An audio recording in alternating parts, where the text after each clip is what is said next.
Good morning, good morning, good morning. So I am in the car. I am stopped right now so I can hit record. My phone is on the stand, it's hands free. But I did feel it was important to share this message this morning before I got my day started. I am on my way to work at one of our local schools. And quiet as it's kept, I have been substitute teaching for about a month now. This is either my fourth or fifth week. So, with that being said, I wanted to share what happened to me in one of our local schools, and I did feel that it was urgent to share this recently. And I feel like this is not a situation that's necessarily unique to local schools here where I live or to this area or to any one specific school. I feel like this is a generational thing. So let's just get into it. So last week, and now mind you, I've been subbing at across all grade levels. So across primary, across elementary, middle, and high school levels. And up until last week, I had said I love working with older kids. So you can see where this is going. Because I said, they're more independent. You can have higher level intellectual conversations with them. I get to use some of those counseling skills and have those conversations with them about real life, preparing them for the real world and next steps. And I will say that in my short time that I've been subbing, only been doing it about a month, it has been really impactful both for the kids and for me. For one thing, I can say that I feel I've made impact because kids have been asking me to be back. One student was like, hey, such and such class, the teacher is pregnant and is about to go on maternity leave. She needs a long-term sub. Can you sub for that class? And several kids have asked me, why aren't you teaching like every day? And I know I do have a passion for education, even though I don't necessarily want to be in the public school system. But let's stay on task. So I'm subbing right now, and last week at one of the county high schools. So it was a rural area, to paint the picture. I won't call any names.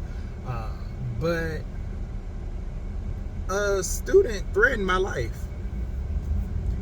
And he wasn't laughing, he wasn't joking. So I took it as very serious. And anytime someone threatens you, you have to take it seriously. And I've just been telling people that because even thinking about it now, I feel it in my chest. It's a little traumatic thinking about the fact that I was threatened. And when he threatened me, y'all, all I could think about was this situation is out of my hands and out of my control, and it's all up to what the student does. Now, regardless of how true or not that may be, that's how I felt in the moment. That was my perception of reality. And so, y'all, when I tell you the adrenaline kicked in, and if I can just be completely honest,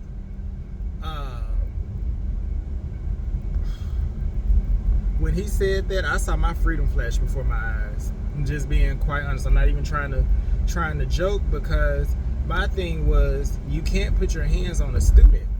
But if he comes across this desk and attacks me, charges at me, assaults me, I'm gonna have to defend myself. Like, I'm gonna have to protect myself. You know what I'm saying? Not even that I, want to become physical with a student, but if he attacks me, I'm gonna have to protect myself. That was my initial thought, and I was like, there will be charges faced, and then I would have to go before a court. And then what I thought about was, all my life, in my near 30 years of living, I have never been to jail. I've never been arrested. I've never been in handcuffs. I haven't even been detained.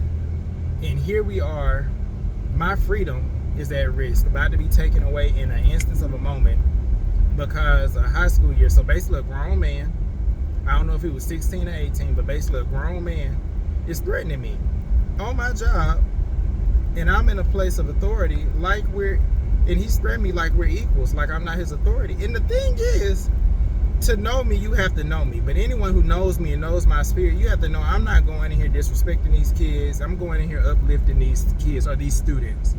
And I'm sorry for the glare, but I am driving. And so I'm going in here, and I try to be the cool sub. Quite honestly, I teach. It's been interesting how much I've had to actually teach, even though I'm just a substitute teacher. But I teach. I have conversations. I'm engaging the students, and it can be very fun, and it can be very chill and very cool. It's like if you don't want to participate, then just sit there and don't disrupt the class. You know what I'm saying? And we still won't have no issues. Like even if you don't want to engage and learn, just sit there and behave yourself.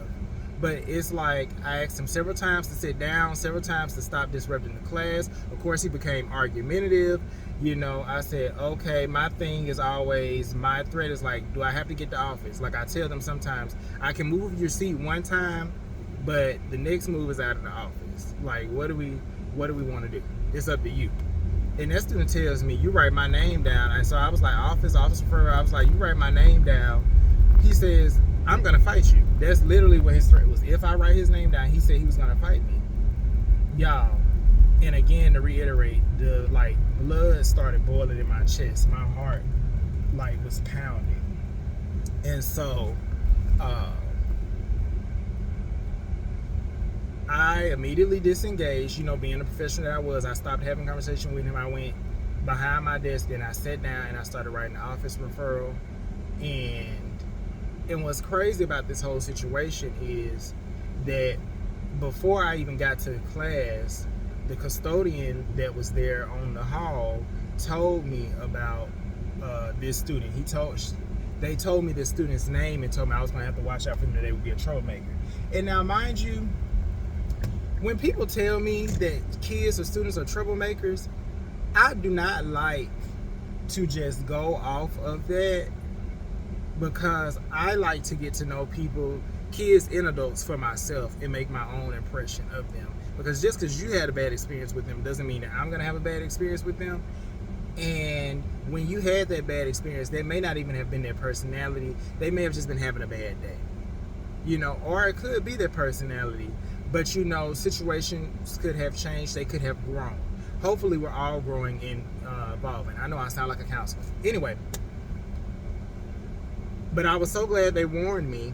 And so because they warned me and now he's confirming what they're saying and he's threatening me, I'm taking this threat very seriously. So, long story short, thank you, Jesus. I made it safely to my destination. So, long story short, I sit down. I'm writing my office referral. And I disengaged, not talking to him. He's still talking to me. He's still, I'm not responding. He's still like, what are you writing? Can I see what are you writing? Let me come at the desk. I'm like, so I couldn't even, I was trying to calm down and and breathe. And he continues talking to me, saying, can I come there? Can I see what you're reading? No, I'm not going to invite him to come up to my desk. Oh my gosh, y'all. I was so mad. Then I got up. Because I think my thought really was I need to remove myself from the situation. And I got up and I went to the door and I opened the door. I was about to ask that custodian, see if they can come and watch the class while I go to the office. And then I was like, I don't need to leave the kids. I went back and actually my phone rang. And it wasn't the office, but it was another teacher. And then I asked him, what's the extension for the office? Because I didn't that day, but that's something I usually ask when I check in. How do I call the front office? And anyway, they gave me the extension. So I called the office. I said, look, I have two students, actually. Only one of them threatened me. But I was like, I have two students that I'm writing up. They need to, I need some assistance here. So do I need to send them? Do I need to walk them? I didn't really want to walk with him. Or how do we handle this? Because I know if I send them, they may not come. They may not arrive at the office. But yeah, how do we handle this? And so they said, you stay right there, and we're going to send someone to your room. So, okay, bet. So then they said, not someone, they said admin. We're going to send admin, which for those of you that don't work in the school system or are familiar, admin in education is the principal or assistant principal. So, okay, great. So, okay, I know help is on the way. I just got to remain calm in this situation. First person that arrives at the door, comes in is the JROTC teacher. I was like, you're admin? He says, no, I'm JROTC. So I'm like, they are taking, the situation seriously. They sent back, he was like, I'm here just to support you, until admin gets here. Basically kind of like security, making sure that, it's not out of hand. Because, they don't know at this point, like, what is going on. And they probably heard it in my voice, because even now talking about it, it's like, oh my God. And so I know my voice was probably a little elevated because my pressure was probably a little elevated. But that being said, and I'm going to cut this short because I'm finna walk in here. Even when he came, he still, our JROTC teacher was telling the student that there's no reason he should act like this. He doesn't act like this when his teacher is here, but he always acts like this when a sub is here. So why hasn't anything been done about this student that continues to act like this? Like, I don't know what's being done. And the sad part is, I feel like because it was a white student and I'm just a sub, I feel like it was a little racially charged, honestly. Can't prove that he was being racist, but that's what I feel like. I'm sorry. I feel like because of knowing the school is a predominantly white school, it's a rural school in a rural area, and knowing that when I look at the population, say predominantly white, not only the students but also the teachers, I feel like because of other interactions that I've had with some of the students since I've been there in that area, in that neighborhood, knowing that some of those other students have been really disrespectful, I think a lot of those some of those students there have a problem with respecting black people in authority, maybe because of lack of exposure to black people, or maybe because they've been ingrained in them to disrespect. But that's a whole nother conversation for another day. But I do appreciate that I did feel supported by admin in that moment, feel supported by the school in that moment, but I don't know what happened to them. All I know is they did come and remove the two boys from my class.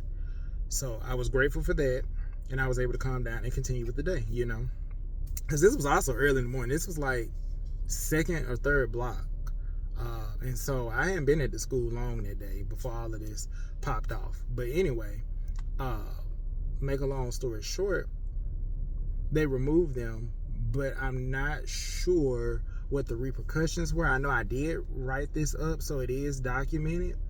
However, I'm not sure if they got suspended or not, or in school suspension or detention, what have you. All I know is they were moved from my room. Admin showed up, and not long after JROTC teacher, I did let them know that he threatened me. And at first, when I originally wrote the office referral, I don't even think I had put on that he threatened my life, and the teacher reminded me, and so I was like, let me add that. But the JROTC teacher, he reminded me, he was like, when I told him he threatened me, he was like, make sure you make them aware of that. So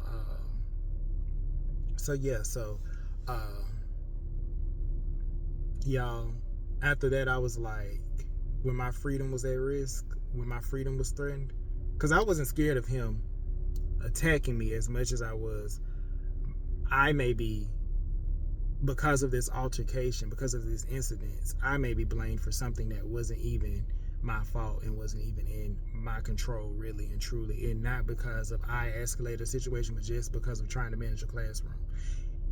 And I say that to say that I commend all the teachers who are out here not just babysitting our students, but really trying to teach under these circumstances. Because like I said, I think this is a generational thing, and I honestly feel like because where I've seen the level, like our kids, they don't even know how to write. And I know I gotta hurry up and end this video, but our kids, high school, middle school, they don't even know how to write. They're writing like they're in elementary school, y'all. That's a problem.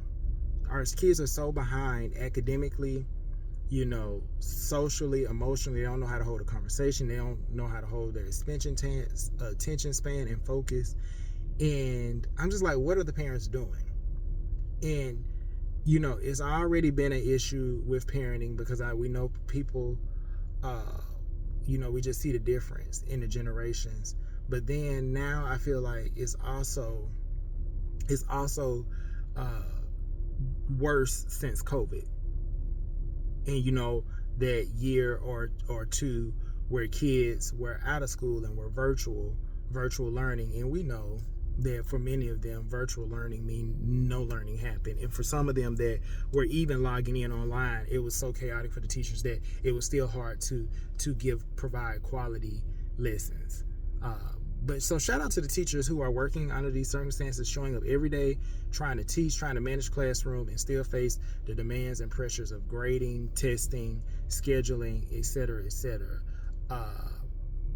Shout out, hats off to you, because it was enough for me to just try to manage that situation, let alone and teach, and then without having all of the extras that y'all have to deal with. I don't know how y'all do it, but for the ones, I know some of y'all don't do it.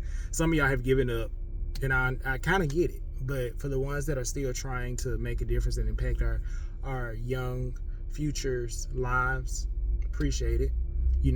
That's why I'm in the helping space. That's why I'm in the counseling space, because I also want to impact lives and make a difference.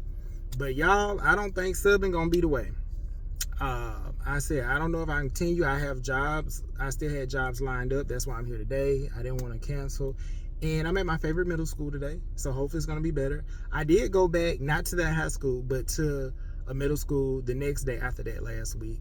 It had I'm still continuing to do the jobs that I signed, that I already have said I was going to show up and do. I haven't accepted any more jobs. I don't know that I will. And then I'm also like, maybe it's not subbing. Maybe it's subbing specifically at that high school. I don't know. We shall see. Jesus, we're going to pray about it and we're going to see. But y'all pray for me. And parents, get your children, because it's hard out here enough for the educators that are trying. You cannot expect the educators to raise your children. They are so behind and so unprepared, and they need a lot of this attention-seeking behavior. It's honestly because they're not getting attention at home. So parents, even if you don't know how to do the math, and even if you don't know how to speak proper English or write with correct grammar, I need you to at least spend time with your child and have a conversation with them. Ask them who are their friends. Ask them what do they learn. Ask them what do they like about school. What do they not like about school? If they don't like school, why don't you like school? It may be something going on. A lot of this behavior is attention seeking, and it's because they're not getting attention at home. Let's start there. Okay? I'm going on my rant, but pray for me. That God's will be done. And y'all, subbing, I did not go to school to become a substitute teacher. I did not get a master's degree to become a substitute teacher. I started, and that's a whole nother conversation, but I realized during my program that I did not want to do school counseling. And so this substitute teaching is just me using my skill set. So you have to use your skill set for a means to end in between this transition to get where I really want to get. But pray that I get my license to do therapy soon. And I'm not even going to say hopefully it is coming. Can't come soon enough, quick enough. But pray that come through without delay and without any hindrance. So then we can dig into that, and we'll decide if we ever want to continue subbing after this season, because that was wild, y'all. So pray for me, pray for your educators, pray for the children, and pray for the nation. All right, talk to y'all later.